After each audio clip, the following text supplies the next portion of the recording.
war is raging in Mexico's border towns as rival drug cartels battle for control. In the scene of horror.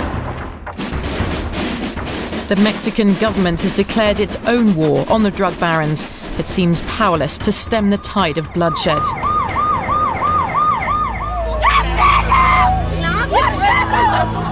The drug gangs here are as heavily armed as the security forces. Not in a million years would I expect to find something like this here in Mexico. People come here on holiday.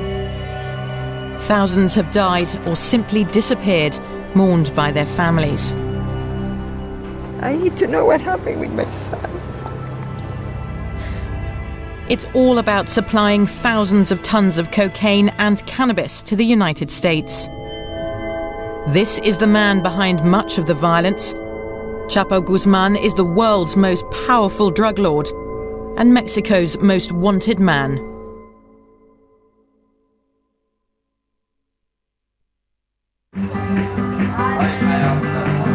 Welcome to Tijuana, tequila, sexo, marijuana. Welcome to Tijuana. This is Tijuana, Mexico's most notorious border town. For decades, it was a magnet for American tourists seeking easy, seedy pleasures away from home. But tourists no longer feel welcome here. It wasn't long before I saw why.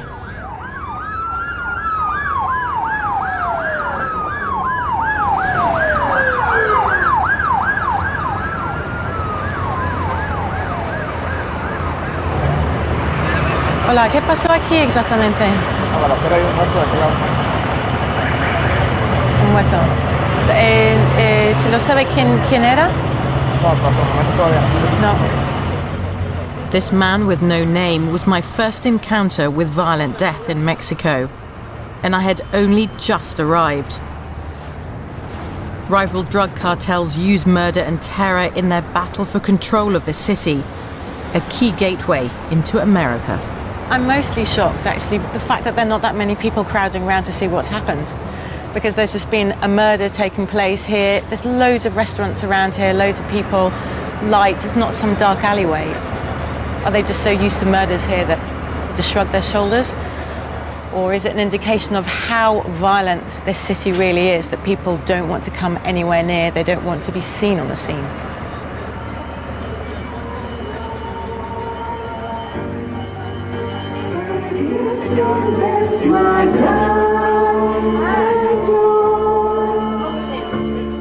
Seguimos con miedo. ¿Quieren seguir con ese miedo? ¿Qué es lo que nos puede pasar? ¿Qué nos puede pasar? Nada.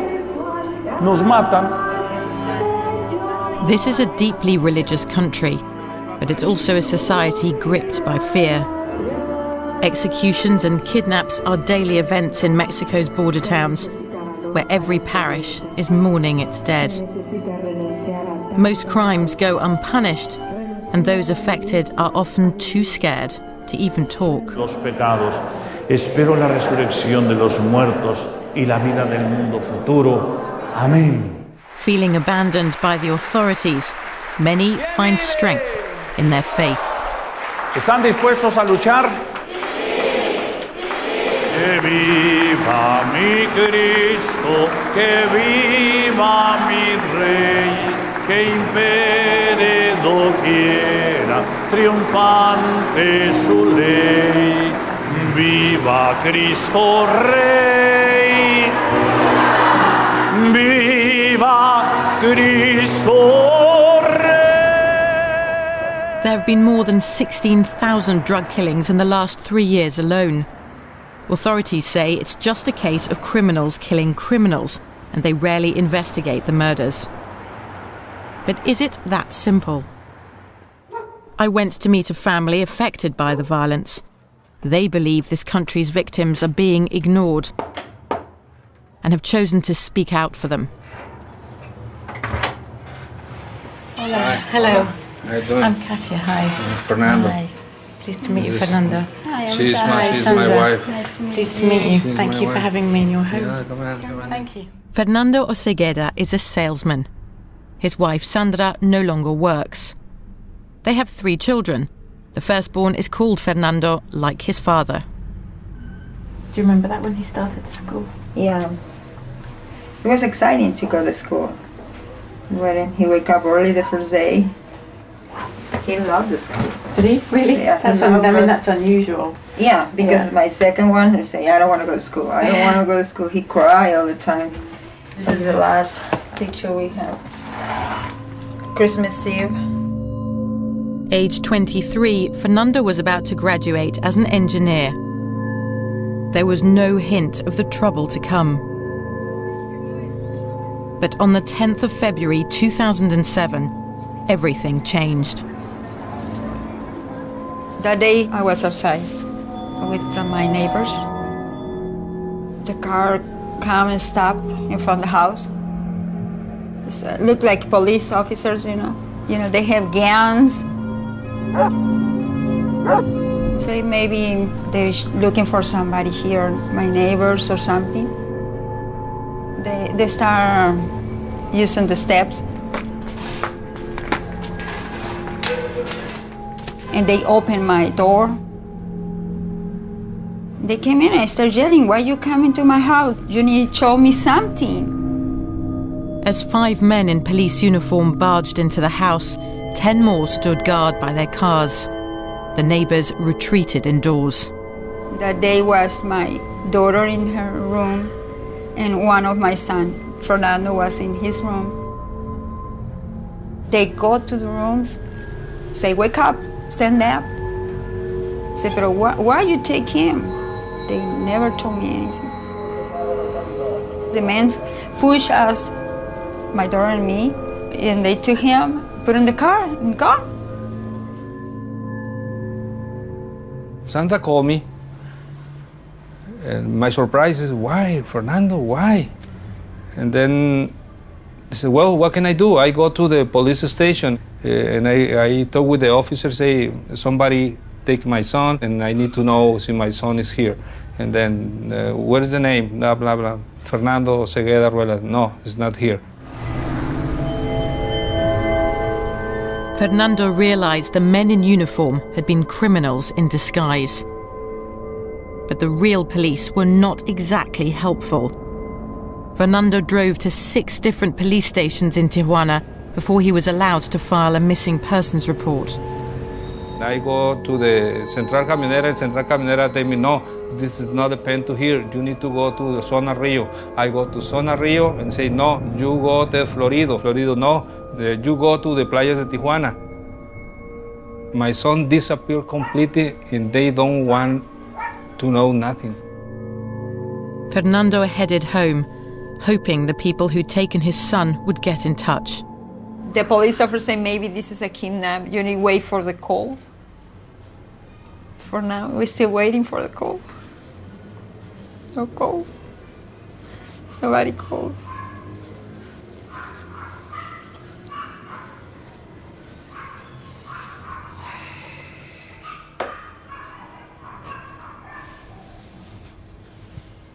Nobody called.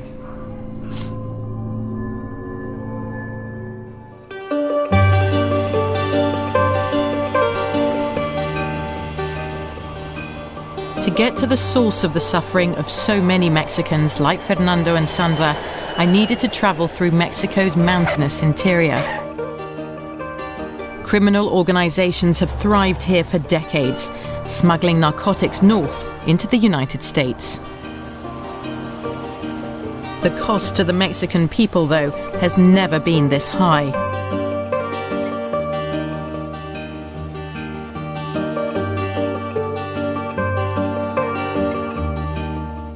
The public brutality of the killings has terrorized whole communities. And hundreds of people like Fernando and Sandra's son have simply disappeared.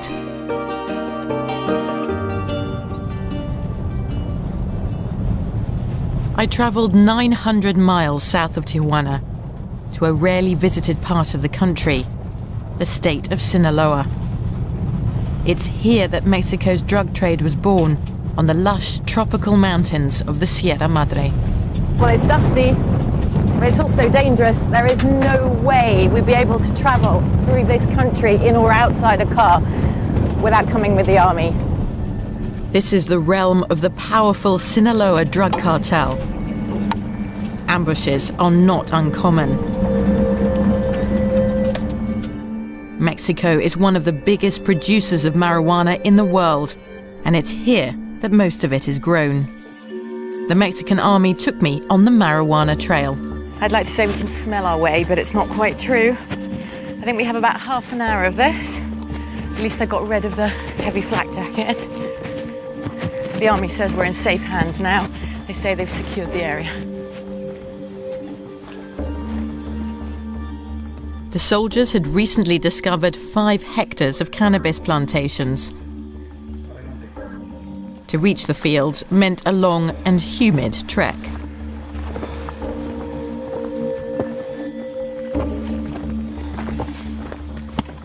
You can smell it. Now I can smell it. Just imagine what it's going to be like when they start burning it.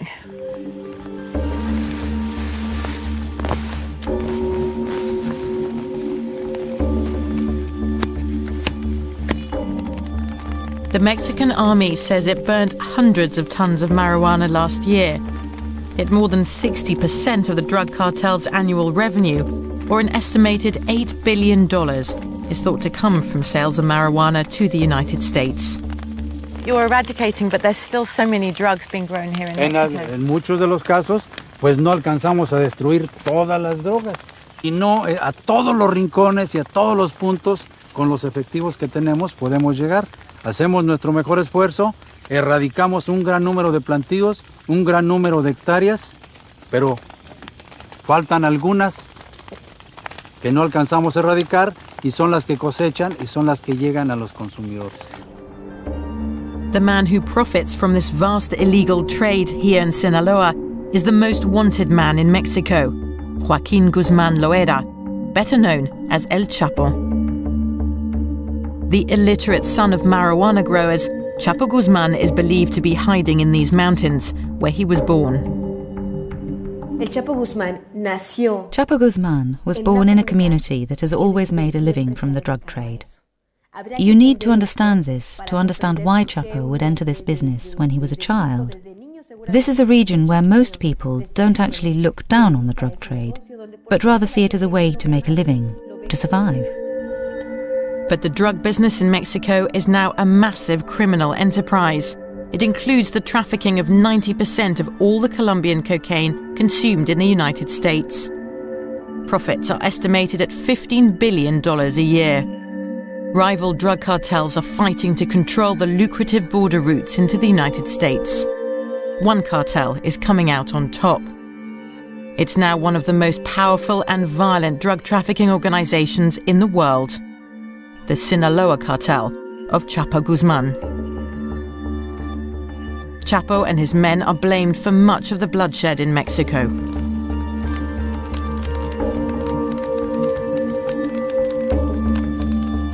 To get rid of the drug trade in Mexico, you need to get rid of the bosses, right? And you've got the big boss, Chapo Guzman, who comes from here. Yo le digo lo que yo considero, ¿sí? Y el avance que tenemos constantemente y el trabajo que hacemos con constancia, esfuerzo y determinación.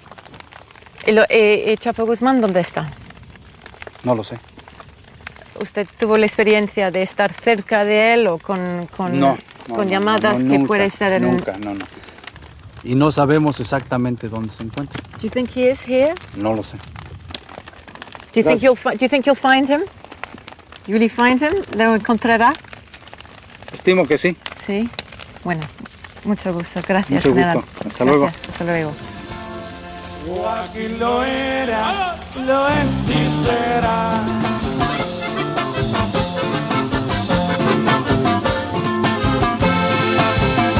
Prófugo de la justicia, el señor de la montaña, también que ve en la ciudad.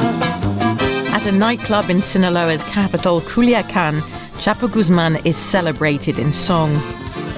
This one is called The Lord of the Mountain.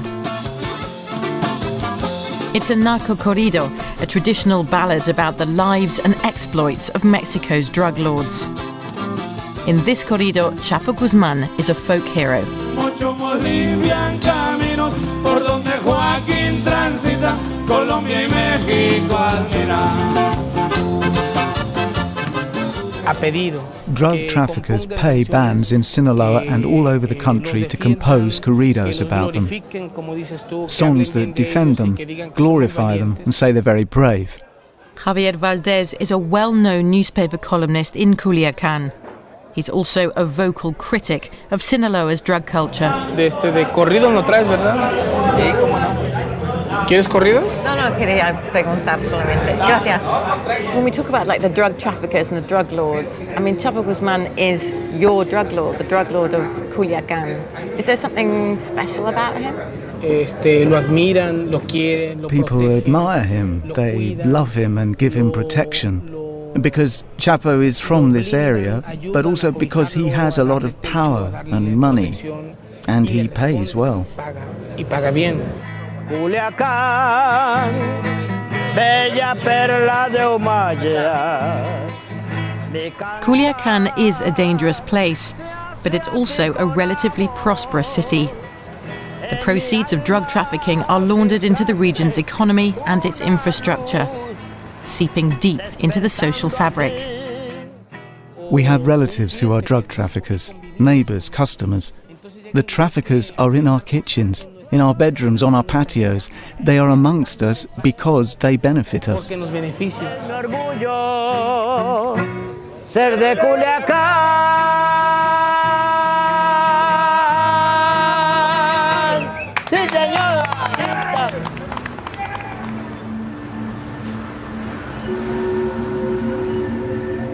Not everyone in Mexico is doing well. Far from it. The country is experiencing a deep recession. 40% of people here still live in poverty. Perhaps I shouldn't be surprised that drug trafficking is an attractive career path. I went to a local school to find out just how early Chapo Guzman's cartel begins recruiting. ¿Conoces a muchachos o muchachas que están involucrados en este mundo? También en la clase con vosotras. Sí, pues sí. Pues sí, es que la mayoría. Es que todos aquí son así. Bueno, aparentan, pues, sí. ¿Cómo visten? Que traen puesto, que visten. Cómo hablan también. Hay chicas en la escuela a quien impresiona el dinero, pues las coches. Sí, hay gente la mayoría.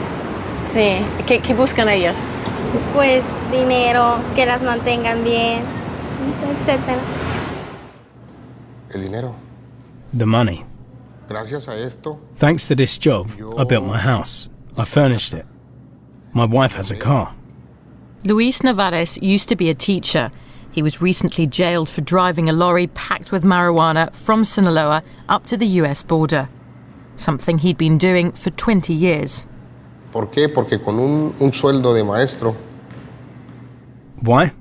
Because on a teacher's salary, you lack many things. Careces de cosas. Mis hijos ya conocen Disneylandia. My sons have been to Disneyland in Los Angeles, to Universal Studios, to SeaWorld. Pero has perdido años de tu vida acá. Sí. Yes, I've lost years of my life, but I earned a lot. When I come out, I won't ever have to work again. It's a vicious circle. While the drug trade provides an income for many Mexicans, the chaos and the violence it brings are destroying the legitimate economies of the country's border towns. So sad to say it because it's my city, and this used to be a boom street, and now it's a ghost street. Most of the business in this street are now closed. Look, this is closed, that is closed, that one is for rent.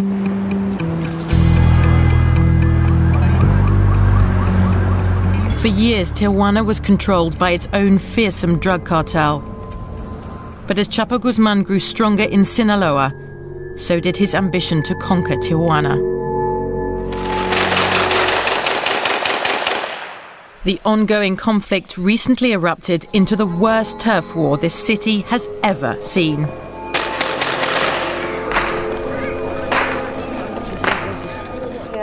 The cartel started a war that left an average of 12 dead per day. At times, all of them at once in the same place. Sometimes they would find 5 decapitated bodies here, 1 dismembered body there. It was horrible. Journalists are also caught up in the violence. Mexico is the world's most dangerous country for reporters after Iraq. 2 editors of Zeta magazine have been assassinated, but Adela Navarro's publication continues to expose the cartel's crimes and the rampant corruption in Mexico. Between September 2008 and January 2009, there were 600 executions in Tijuana, and local police didn't do anything. Neither did the federal police. They did nothing. Many in Tijuana feel let down by the authorities. Fernando Ceguera never heard back from the police about his missing son. He joined a support group uniting families in similar situations. By now, most have given up hope of finding their loved ones alive. If rescue 1 teeth, 1 bone, it's okay for us. And we go to the cemetery and put the body and the church and pray, but we have one place to go to pray to my son. This is the same case to everybody, people here. 2 years after Fernando's son was abducted, a high-profile arrest appeared to be a breakthrough in the case. In January 2009, a man called Santiago Mesa was detained. A humble bricklayer from Sinaloa State, he'd migrated north to Tijuana, like many, in search of a job. He found one. ¿Cómo hacías el trabajo? Yo los echaba en un tambo y ácido y ahí se les quedaba. ¿Qué tiempo se tardaba en deshacer un cuerpo? 4 horas. ¿Qué sustancias utilizabas para deshacer los cuerpos? Sosa cáustica. Una vez que se deshacían, ¿qué hacías con el líquido, con lo que quedaba? Lo echaban en una poza. ¿En dónde? Una poza. ¿Dónde está? Ahí está. ¿Aquí hay? Sí. Aquí debajo de donde estás tú. ¿Cómo cuántos cuerpos restos todavía? ¿Cómo cuántos cuerpos dejaste aquí? Mesa confessed to disposing of the corpses of people kidnapped and then killed by the drug cartels. He said he dissolved the bodies and buried the remains in the grounds of his shack. Mesa became known as the pozolero, the stew maker of the drug lords. I was so scared of hearing that. It's like a scary movie, you know. How can he say that? And he recognized he dissolved 300's body. And then we talk about maybe he can recognize somebody, but he say maybe. It's incredible, but most people renew the hope, because in this time we need to know what's up with Fernando or the other people. Fernando stepped up his protests, calling on the authorities to interrogate the stew maker about the identities of people he'd dissolved in acid. En ese comando también ve este niño, Enrique Osuna. Son de la señora. Fernando Ceguera, el secretario de dicho organismo, un respiro a tantas familias afectadas por este mal. Y por último, si Santiago Mesa ya reconoció a alguna persona, si Santiago Mesa, ¿cuáles fueron sus declaraciones? Y pues tener respuestas. A eso venimos a traer respuestas. ¿Está confirmada esa audiencia con el procurador? ¿Cómo es posible que esto ocurra en México? El pozolero, quien sea su similar en este momento en Baja California, las desintegra en sosa cáustica. Ese es el país en el que vivimos. Así están las cosas, señor presidente Calderón. 1:27. Santiago Mesa confessed to having worked for years for the Tijuana cartel. But lately, he'd switched sides in Mexico's drug wars and begun plying his macabre trade for the men from Sinaloa, led by Chapo Guzman. It's the latest gruesome episode in a long-running turf war. Back in 1993, Chapo's first attempt to control Tijuana failed dramatically when a shootout with his rivals claimed an eminent victim. A top Mexican cardinal was killed in the crossfire. The Mexican government came under huge pressure to act, and Chapo Guzman was arrested. These were the first images Mexican people saw of him. A diminutive man who described himself as a farmer.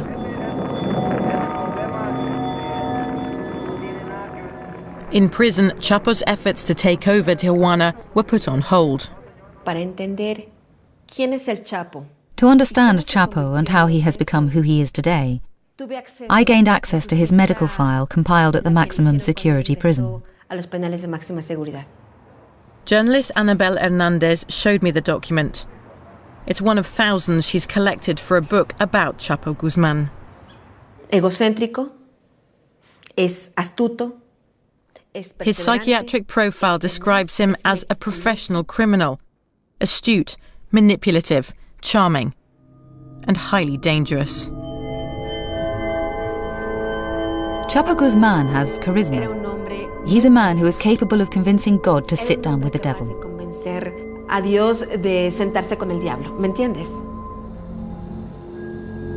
These skills were soon put to good use.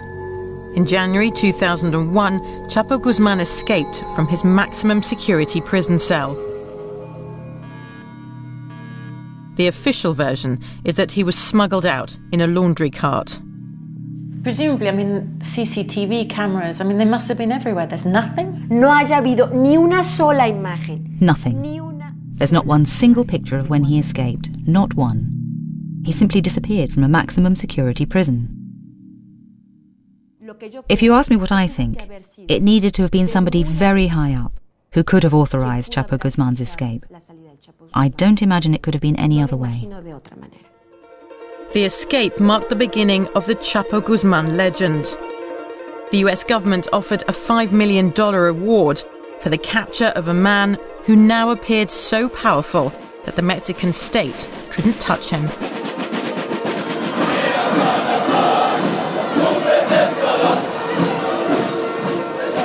It's Independence Day, and Mexico's President Felipe Calderón is reviewing his troops.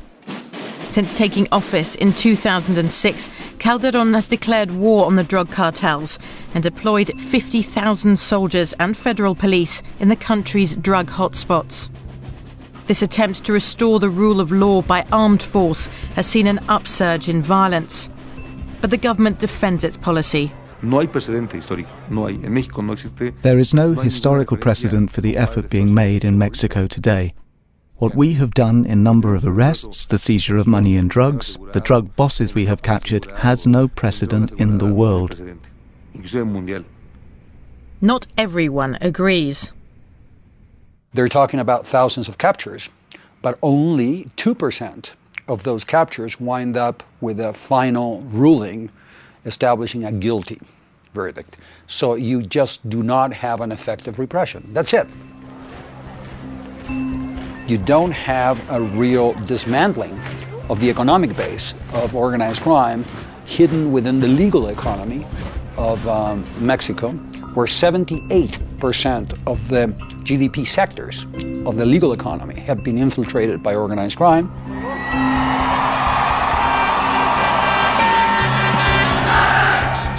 Rallying the crowds behind the government's war is becoming increasingly difficult. The most visible result of the policy has been escalating violence. But President Calderón's right-hand man, his Minister for Public Security, is convinced challenging organized crime will pay off over time. There is always a peak of violence at first. But in every previous case, in New York, Chicago, Palermo, Medellin, the violence began to go down after 4 to 5 years. Yes, it's a difficult time, and many people have died. But this is a period that really marks a turning point, and history is unkind. When you get to a turning point, you fail to turn. The US government says Mexico has finally begun to tackle corruption at the highest levels. The head of Interpol in Mexico and a top government anti-drug advisor have been arrested. Both of them accused of taking money from the drug cartels. But those who refuse to take bribes have more to fear than prison. Plata o plomo, say Mexicans, silver or lead. Those who can't be bought with money are eliminated with bullets. Hundreds of honest policemen, soldiers, judges and their families have been butchered for saying no to the drug lords. As long as men like Chapo Guzman can walk free, many Mexicans feel their government is hopelessly compromised.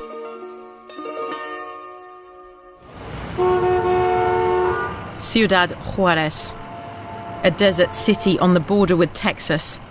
This is the ultimate trading post between Mexico and the United States. It's also the jewel in the crown of Mexico's drug trafficking. Chapo Guzman is fighting to rule here too. The result is hell on earth. Sergio, contéstame.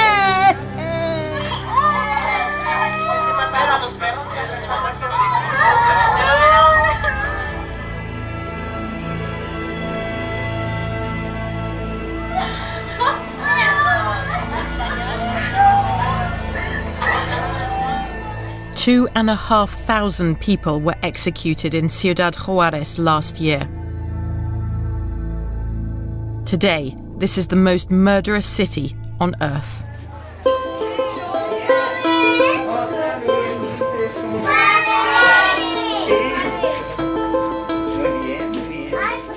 The drug war in Juárez has thrown up an unlikely hero.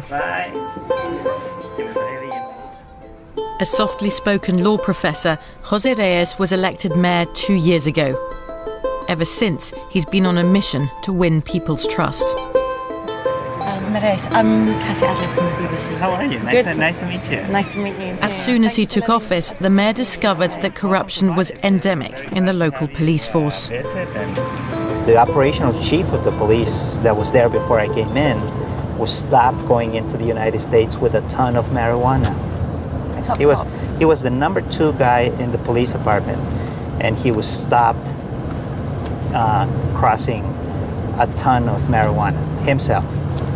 Immediately, right the day I came in, I fired all of the heads. Everybody who's a head of the police department was out that day. Half the Juárez police force was found to be corrupt and dismissed. Dozens of city officials involved in the purge were murdered in retaliation. The mayor's life remains under threat. And some of the killings were done by police officers. Imagine half of the police department being involved in something like that. With only 800 officers left, the mayor launched a huge recruitment drive to give Juárez a new police force free from corruption. I wanted to meet one of the mayor's police cadets, but not many were prepared to be interviewed on camera. Eventually, we found one brave enough to do so. Oh, wow. Como Charlie's Angels. No? Ya sé. Blanca del Rio is a young mother of 3. No tengo miedo, me lo pregunta mi mamá, ¿tienes miedo? Y así como se lo contesta a usted, ahí sí se lo contesto a ella, no tengo miedo. No corrompirnos o no ser corruptos, esa es nuestra meta, llegar a ser unos buenos policías, que eso es lo que queremos. Blanca's father was also a policeman. He was murdered on duty 20 years ago, leaving her mother alone with 9 children. Sí me da miedo, pero es un gusto de ella, como dice ella, pues desde chica tenía 18, 16 y yo quiero ser policía, yo quiero ser policía.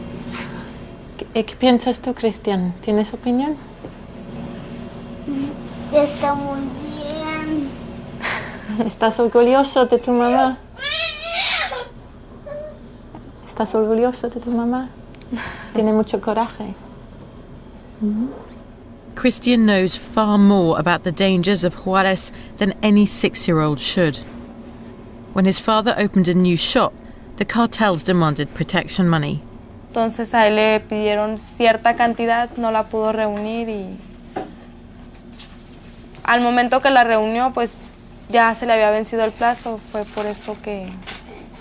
De hecho, el niño estaba ahí con él cuando pasó eso, se lo había llevado una semana. Blanca's husband was murdered in front of their son, Christian. It happened only 2 months ago.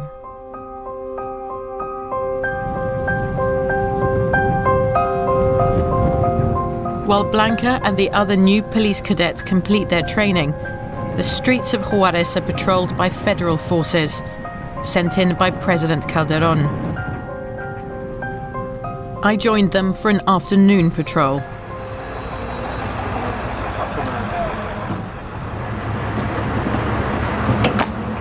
¿Dónde está? Ahí enfrente. No cruzamos. Apparently the execution took place inside that petrol station.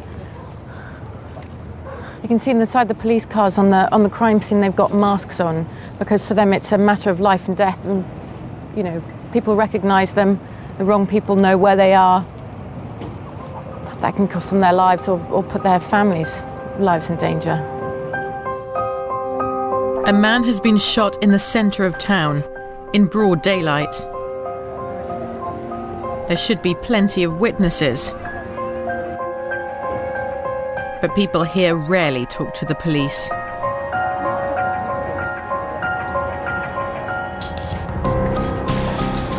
I keep thinking what it must be like to live in Juarez and know the danger you run of being in the wrong place at the wrong time every single day on one of those buses, walking out with your kid from school, and one of those gunmen just come past and spray the roads to attack one of their enemies, but you know, you can just get in the firing line.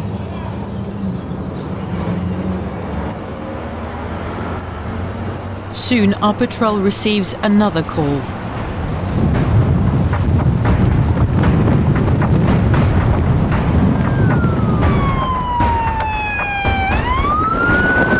Soldiers have told us to get down. They need to drive as fast as possible to the scene where they've just heard that a car has been found with 5 dead bodies in it. So we're on our way there now.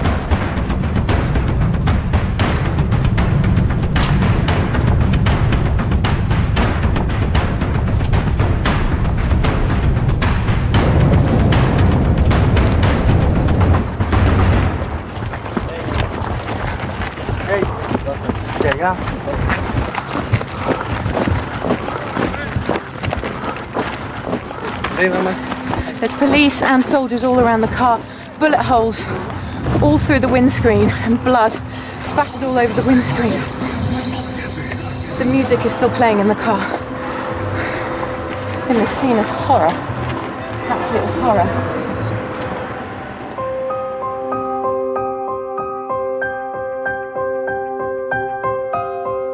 These young men were all wearing similar badges. They were probably factory workers going home after their shift. It's hard to believe that each one of them was an intended target, and that this is a war with no innocent victims. What just makes this whole scene so surreal is, you know, you've got this horror scene, and just over there, so close by, that's the United States over that fence. You've got US custom officials looking on at the mess that Mexico's in.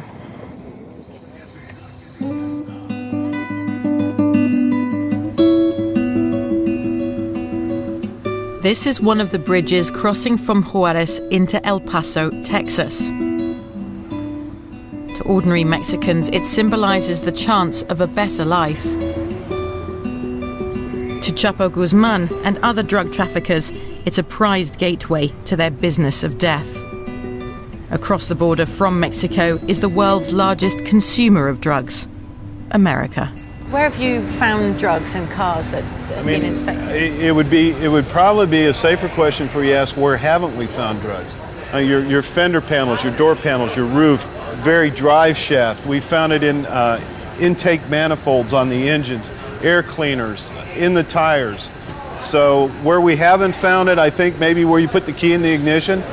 How many drugs have you seized? This year, unofficially right now, we're over 60 tons of marijuana. That you seized right here? That's the total for the port. I don't have my cocaine and heroin numbers, but it's quite a bit, significantly less than that.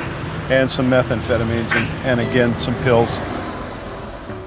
Cocaine consumption in the United States from the 1980s is down almost more than 20%. But clearly, one of the changes has been that marijuana is the chief revenue generator.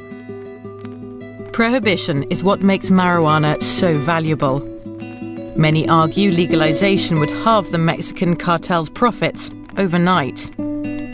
For the American government, that's not an option. Legalization is not for us an answer. It amounts to throwing up our hands and conceding that nothing can be done about that.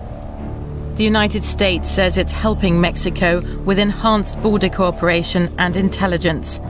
It's also pledged $1.4 billion in aid. The two countries share a 2,000-mile border. There's fears the violence could spread into America. Yet less than a mile from deadly Ciudad Juarez, El Paso, Texas, remains one of the safest cities in the US. It's also one of the best armed. Whereas in Mexico, gun ownership is illegal, here in the United States, it's a right enshrined in law. Weapons are easily available in shops and gun shows across the country. That's a Russian Moise Gayan. Have you seen Enemy at the Gates, the movie? That's the gun. How much? $3.95. I'll tell you what, if you buy the ammo for $3.90, I'll throw in the gun. All you have to do is look at Mexico. When people criticize our nation for our views on guns, look at Mexico and they're all enslaved and none of them have guns. But couldn't you say that in Mexico, because there are so many illegal weapons flushing about, that's what's But the illegal weapons, the illegal weapons are in the hands of criminals, not us. Every time they pass a law, it hurts law-abiding people. It doesn't hurt criminals. Criminals don't care. To buy a gun from a licensed dealer in the US, you need a background check.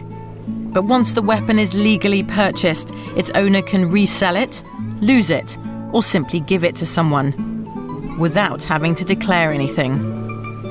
Mexican criminals exploit this and use frontmen to buy weapons on their behalf. Preventing guns from falling into the wrong hands is a tall order. We went to meet the US agents who try to do just that. A number of firearms that have either been seized as evidence, seized for forfeiture, abandoned, that we've come across in many different cases, many different ways.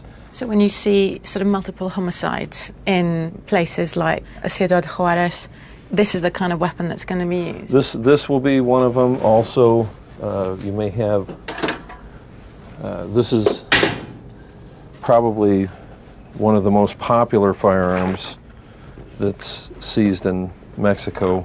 What is it? By organized crime. This is an AK-47. When weapons like this are seized in Mexico, their serial number is sent to the US for further investigation. How many of those traced firearms found inside Mexico are coming from the United States? Well, I believe the statistic right now is right at about 90%. 90% of the thousands of traced weapons linked to Mexican drug cartels come from the US, in all shapes and sizes. This was the big ticket item, was a 50 caliber rifle. Now, a 50 caliber rifle is a firearm. Wow. That has the ability to penetrate armored vehicles or walls on houses or whatever. Was it here in El Paso that it was bought? Yes. It was purchased here in El Paso.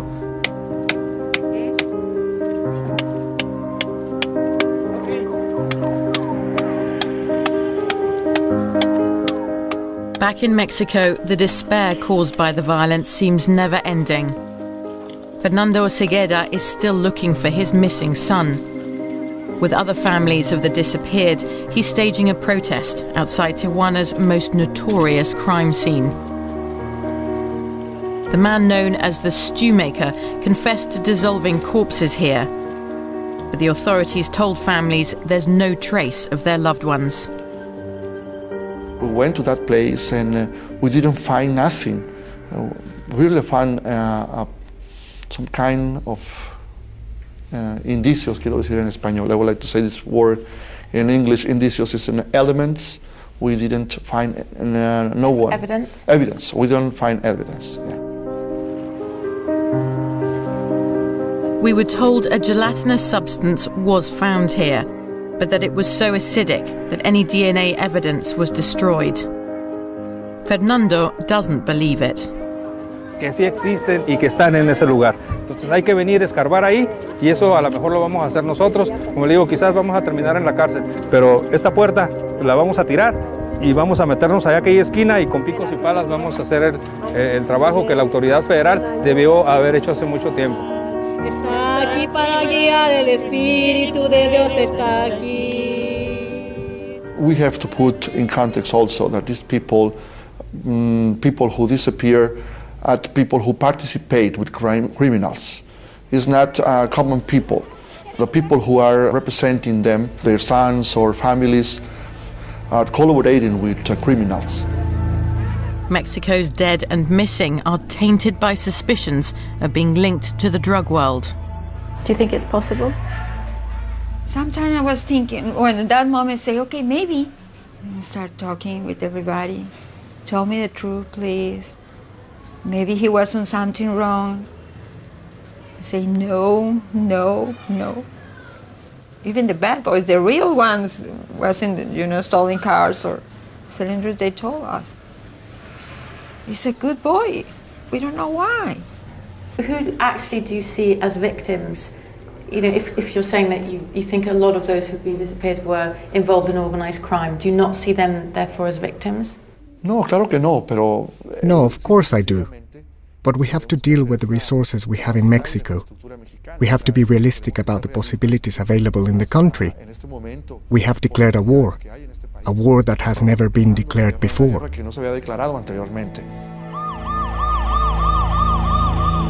But victory in the Mexican government's war appears ever more elusive.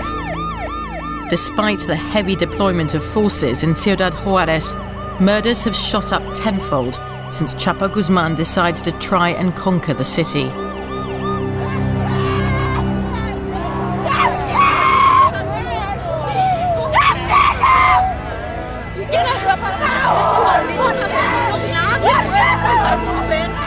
For ordinary Mexicans, the human cost of the drug war is intolerable.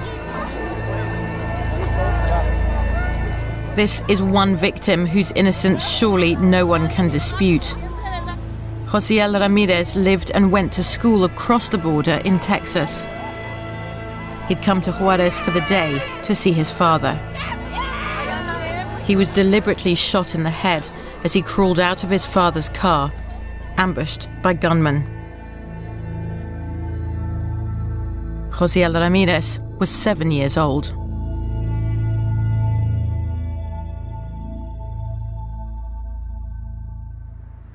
Es enfermizo. It's sickening to be watching out for your children, afraid they might get hurt because of the evil you have done. You don't want it to happen to them. It's very hard. This man had reason to fear. A former hitman for the Juarez cartel, he agreed to talk about the drug war if we hid his identity. Shortly after I met him, he too was executed. His final words to me were about the roots of the violence and the only way he believed it would end. El Chapo quiere ese puente para pasar por ahí. Chapo wants that bridge over there. He wants the bridge to send goods up to the gringos. That's the fight, in case you don't know. As long as the gringos keep asking for marijuana, because that's what they use the most, deaths will continue here. Mexico is doomed. If today there are 20 dead, tomorrow there will be even more, until that bridge has one sole owner.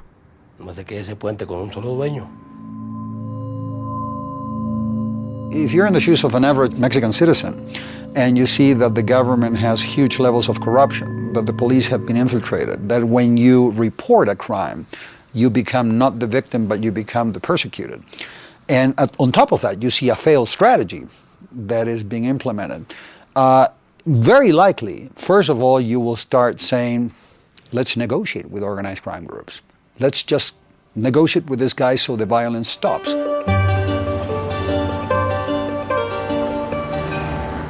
As violence rages along the border, Chapo Guzman remains at large, thought to be somewhere in his Sinaloa stronghold. His contempt for the authorities remains brazen. The press has reported sightings of Chapo eating at local restaurants. And at 54 years of age, he recently got married to an 18-year-old beauty queen from the Sinaloa Mountains. Newspapers reported Chapo got married to this girl with a big party in broad daylight, and that the party was allegedly watched over by the Mexican army. I received information from people close to some of the guests, who said that several governors were there too.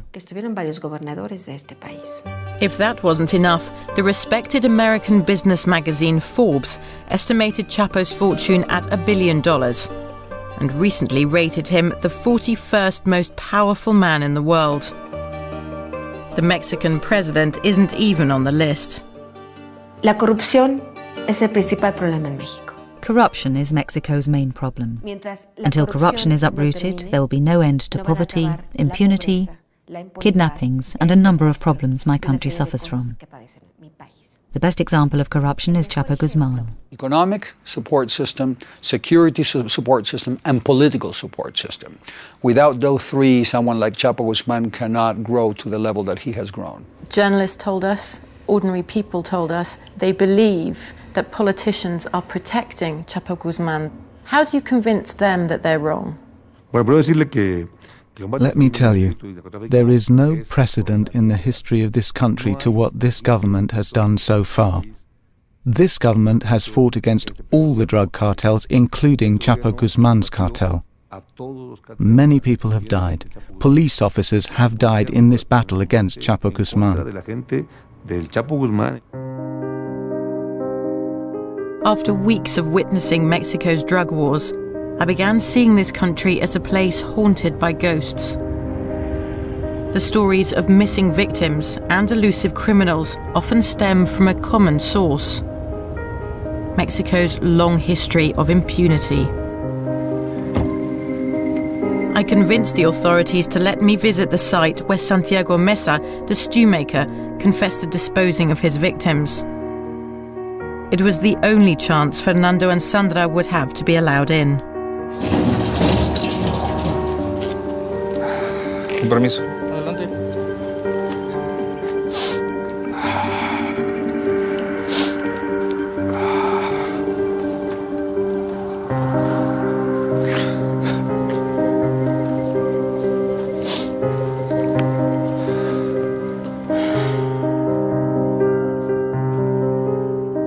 The authorities insist no identifiable human remains were ever found here.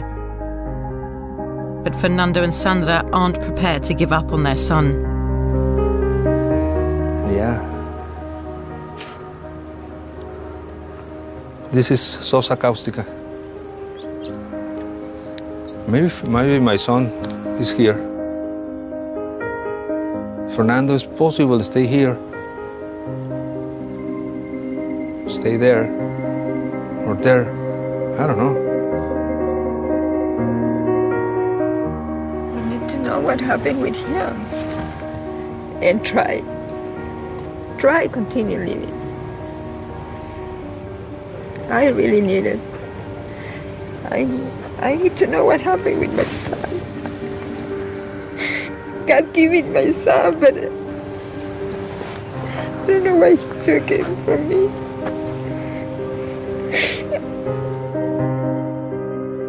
Soon it'll be 3 years since a young Mexican man was abducted.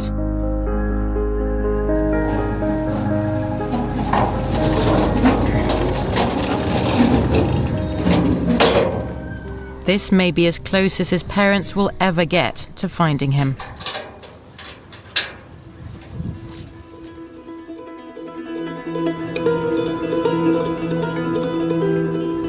In Ciudad Juárez, it's the eve of the graduation ceremony for over 1,000 new police cadets, brought in to replace their corrupt predecessors. Sí, mire. Oh, acá.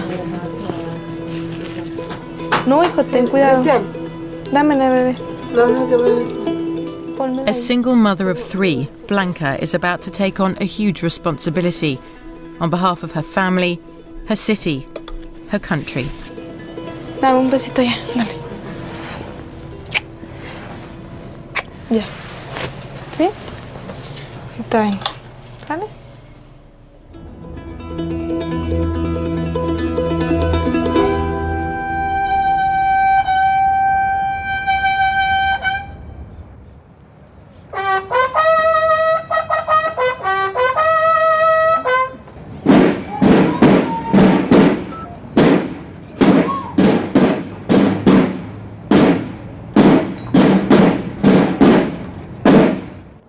A partir de este día, cuando comiencen sus patrullajes, tengan siempre en cuenta que fueron preparados para representar a la ley, para ganar la lucha contra el mal y vencer cualquier tentación que los desvíe de su camino.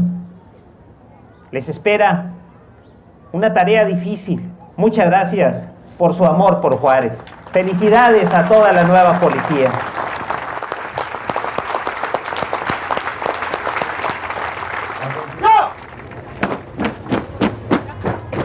The mayor of Juárez has been waiting 2 years for this day.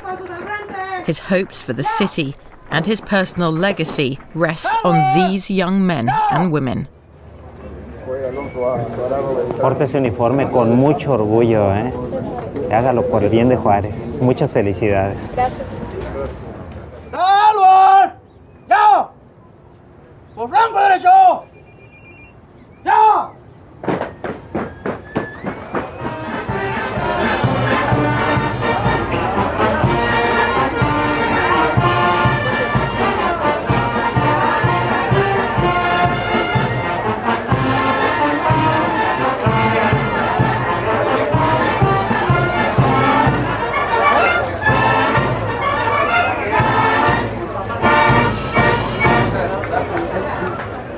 De mañana, enhorabuena. 6:30 horas. Muy bien, gracias. ¿Cómo te sientas? En el desfile. Y más porque mi hermano está conmigo. Hola, soy Katia. Hola. El resto del personal a las Hola. 7 Espero de la que vemos a tu mañana. familia antes de irnos otra vez. Ok, su casa es mi casa. Ahí los espero. Gracias, gracias. Otra vez una enhorabuena. Gracias.